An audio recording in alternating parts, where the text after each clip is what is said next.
Dans Éphésiens 6, Paul nous exhorte à être forts dans le Seigneur et par sa force toute puissante.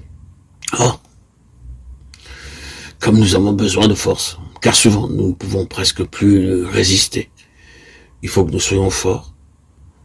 Comment arriverons-nous à être fortifiés en esprit? Paul nous le dit, puissamment fortifiés par le Saint-Esprit dans l'homme intérieur. Éphésiens 3,16. C'est le Saint-Esprit, l'Esprit qui ressuscita Jésus d'entre les morts. Ce même Esprit Saint qui est dans notre esprit pour nous fortifier puissamment dans l'homme intérieur, qui vivifiera aussi nos corps mortels par son esprit demeurant en nous. Remarquez encore comment Paul parle de l'esprit, comme d'une partie distincte de l'âme et du corps. Dieu que je sers en mon esprit, Romains 1,9, afin que nous servions Dieu dans un esprit nouveau, non point selon la lettre qui a vieilli, Romains 7,6. Il écrit encore aux Corinthiens qu'il était absent de corps, mais présent d'esprit, 1 Corinthiens 5,3. Vous et mon esprit étant assemblés avec la puissance de notre Seigneur Jésus-Christ, 1 Corinthiens 5,4.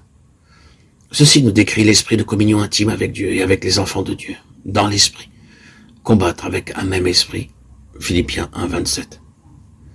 Telle est l'union que Dieu demande, une union d'esprit à esprit parmi son peuple, afin qu'il soit un, se tenant ferme contre l'ennemi dans la sphère spirituelle.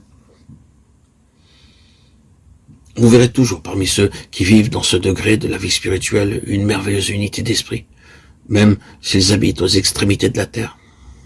Ils se rencontrent et ils se connaissent, quoiqu'ils ne se soient jamais vus auparavant. Il y a une parfaite unité d'esprit entre eux, afin que tous ne soient qu'un, comme toi, ô Père, tu es en moi, et que je suis en toi. Jean 17, 21. Telle est l'unité d'esprit en Dieu. Paul écrivait, je n'eus point l'esprit en repos, parce que je n'ai trouvé pas Tite et mon frère. 2 Corinthiens 2, 3. Il ne disait pas que son cœur ou que son intelligence, mais que son esprit n'était pas en repos. Nous voyons comment Paul vivait, agissait, travaillait dans l'esprit. Et encore dans Romains 8, nous lisons, ceux qui sont conduits par la chair s'affectionnent aux choses de la chair. Mais ceux qui sont conduits par l'esprit s'affectionnent aux choses de l'esprit. Vivez-vous selon votre âme ou selon votre esprit? Ceux qui vivent selon la chair sont ceux qui, en pensée, en acte, vivent selon les affections de la chair. Tandis que ceux qui vivent selon l'esprit pensent aux choses de l'esprit. La vie de l'esprit, la joie de l'esprit, l'impulsion de l'esprit, la liberté de l'esprit. Car l'affection de la chair donne la mort, mais la pensée de l'esprit produit la vie et la paix.